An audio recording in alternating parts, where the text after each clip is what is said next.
Alors ici nous allons voir comment faire pour déterminer si une matrice est diagonalisable.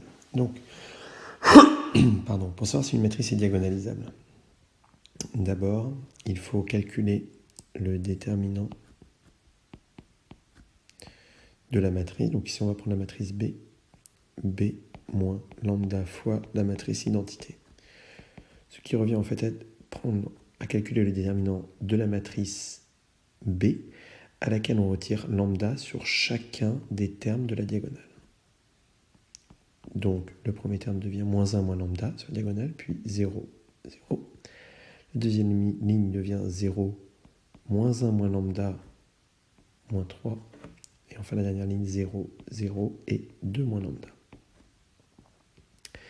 Voilà le déterminant que l'on doit calculer. Donc ce déterminant est plutôt simple, puisqu'il suffit de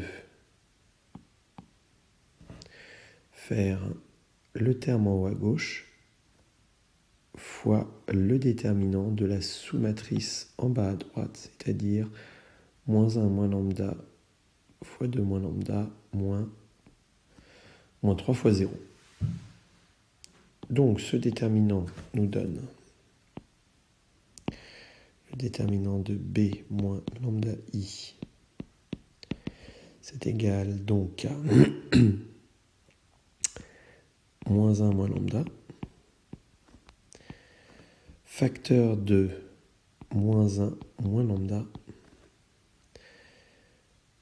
donc facteur de moins 1 moins lambda, facteur de 2 moins lambda, moins 0 fois moins 3, cela s'annule. Et au final, on trouve un déterminant très simple qui est 1 plus lambda, facteur de 1 plus lambda, facteur de 2 moins lambda. Donc ici, au cas où j'ai multiplié par moins 1 ça et multiplié par moins 1 ici. Donc multiplié par moins 1 deux fois revient à annuler la multiplication par moins 1.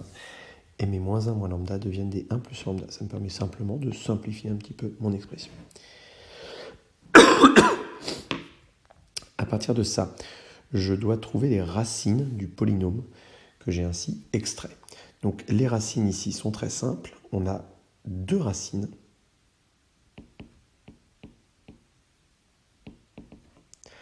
On a moins 1 et on a 2. À noter que moins 1 est une racine double et 2 est une racine simple. Alors à partir de là, il faut déterminer les vecteurs propres associés aux racines.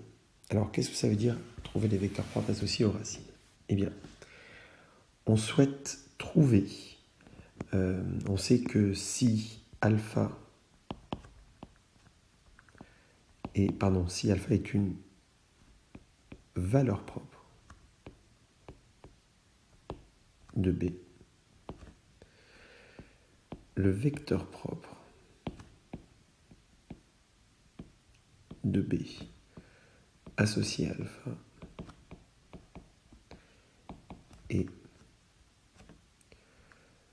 le vecteur U tel que B fois U égale lambda fois U.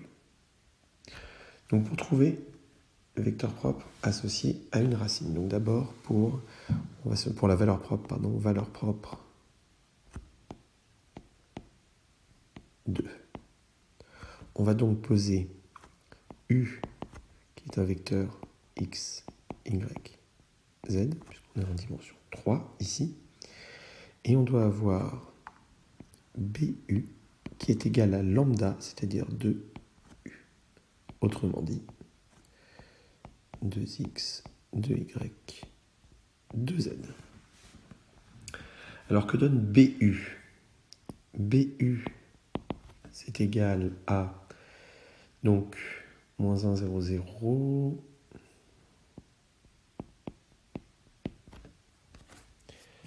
0, moins 1, moins 3,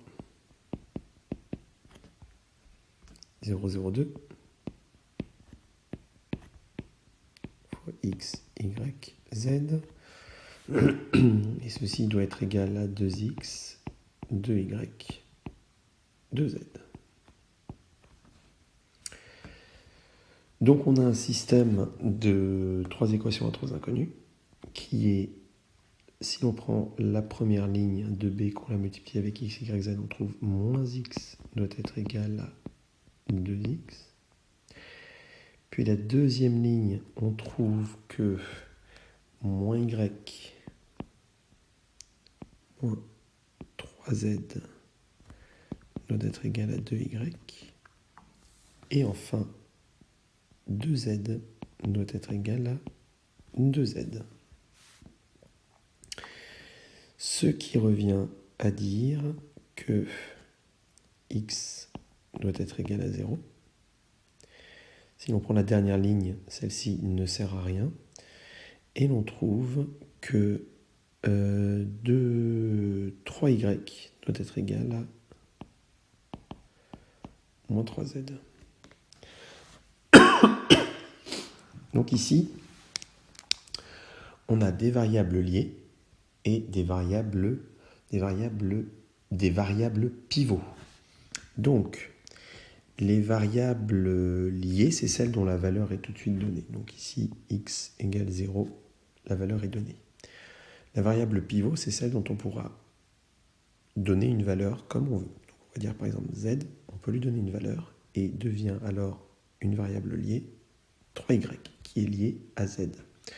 Donc plus généralement, notre équation pourra se mettre sous la forme, cette équation, on pourra dire que x, y, z. Donc on va imaginer que z est la valeur dont on pourra fixer comme on veut la valeur. Donc c'est z fois 0, puisque x doit tout le temps être égal à 0. Puis, étant donné que ça est équivalent à y égale moins z, eh bien, nous savons que pour trouver y, il faut multiplier par moins 1 z, et pour trouver z, il faut multiplier par 1 z. Donc à partir de cette équation, eh bien, en fait, on trouve tout un ensemble de solutions. Il n'y a pas qu'une unique solution. Par exemple, on peut fixer z à 1, et on voit que si z est égal à 1, on voit que 0, donc x égale 0, y égale moins 1 et z égale 1, c'est une solution de notre système. Mais si on fixe z égale 2, eh bien on voit que x égale 0, y égale moins 2 et z égale 2 est aussi une solution de notre système. En fait, on peut fixer z à une infinité de valeurs et ce système d'équations a une infinité de solutions. Seulement, ces solutions sont toutes linéairement dépendantes. C'est-à-dire que si on prend une solution et une autre solution, on voit qu'elles sont égales à un coefficient multiplicatif près. Par exemple, la solution pour z égale 1 et la solution pour z égale 2 sont égales simplement en multipliant la première solution par 2. On multiplie chacun des termes par 2 et on obtient la deuxième solution. Donc en fait, cette solution, l'espace des solutions a une dimensionnalité de 1. C'est-à-dire que l'ensemble des solutions dépend d'un vecteur qui est 0, moins 1, 1.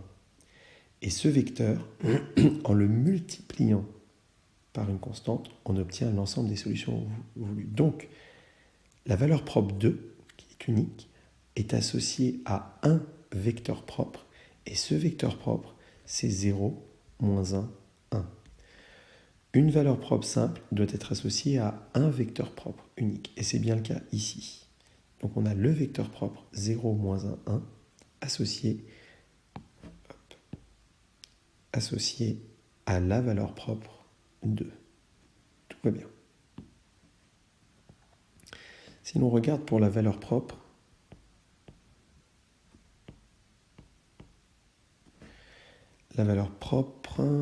moins 1. La valeur propre moins 1, je refais exactement la même chose. Donc je veux u x, y, z. BU doit être égal ici à moins U, c'est-à-dire à moins x, moins y, moins z. Donc, BU, comme tout à l'heure, on trouve pour les équations, donc, je peux barrer ça, on trouvera un système de type moins x égale moins x cette fois-ci. Ici, je reprends le même terme qu'ici et je reporte dans mon équation. Donc, moins y moins 3z doit être égal cette fois-ci à moins y. Et enfin, 2z, c'est-à-dire ce terme-là, 2z doit être égal à moins z. On en déduit que, donc moins x égale moins x, on s'en fiche totalement. Ça devient 0 égale 0, donc l'équation ne nous intéresse pas. 2z égale moins z, donc la dernière équation se résume à z égale 0. Et comme nous avons z égale 0, la deuxième équation devient moins y égale moins y. Et donc on a moins x égale moins x aussi. Donc au final, on a uniquement z égale 0. Donc, dans cette équation, qu'est-ce que nous avons comme variable liée? La variable liée, c'est z égale 0. Quelles sont les variables libres qui peuvent prendre n'importe quelle valeur? Eh bien, c'est x et c'est y. Elles peuvent prendre n'importe quelle valeur indépendamment l'une de l'autre. Donc, si je veux caractériser ma solution, eh bien, je vois que x, y et z, ce doit être égal à n'importe quelle valeur pour x. Donc, x fois 1 est 0, 0. Et n'importe quelle valeur pour y. 1, 0. Par contre, z doit être forcément multiplié par 0. Donc z, en fait, n'intervient pas. Je me retrouve ici avec un espace de solution qui dépend de deux valeurs propres et deux vecteurs propres. Donc en fait, toute solution admissible est telle que je fixe x, je fixe y et j'ai la solution que je souhaite. Par exemple, si je fixe x à 1 et y à 2 et toujours z à 0, j'ai une solution à mon système. Si je fixe par contre x à 3 et y à 1 et z à 0, j'ai une autre solution à mon système. Et aussi, si je fixe x à 4 et y à 3 et z à 0, j'ai encore une autre solution à mon système qui fonctionne. Donc en fait, j'ai une infinité de solutions comme précédemment. Seulement, l'espace des solutions ne dépend pas d'un vecteur propre, mais il dépend ici de deux vecteurs propres, qui sont ces deux vecteurs propres associés à la valeur propre moins 1. Donc, ces deux vecteurs propres me donnent en fait... ces deux vecteurs propres veulent dire que l'espace de mes solutions dépend de ces deux vecteurs. Donc, par exemple, ici, on peut remarquer que n'importe quelle solution de mon système est une combinaison linéaire de ces deux vecteurs. Par exemple, x égale 1 et y égale 2, c'est une fois le premier vecteur plus deux fois le deuxième vecteur. Voilà une solution. Une autre solution obtenue est en faisant 3 fois le premier vecteur et une fois le deuxième vecteur. Et vous voyez que la troisième solution, eh bien, elle est elle-même une combinaison linéaire des deux premières solutions. En fait, toute solution de mon système sera une combinaison linéaire du système de base qui est x égale 1, y égale 0 et z égale 0, et du système x égale 0, y égale 1 et z égale 0. Toute solution sera combinaison linéaire de ces deux solutions d'équation. Donc la valeur propre moins 1, pour en revenir à notre problème de valeur propre. La valeur propre moins 1 qui était une valeur propre double, Ici, admet bien deux vecteurs propres associés.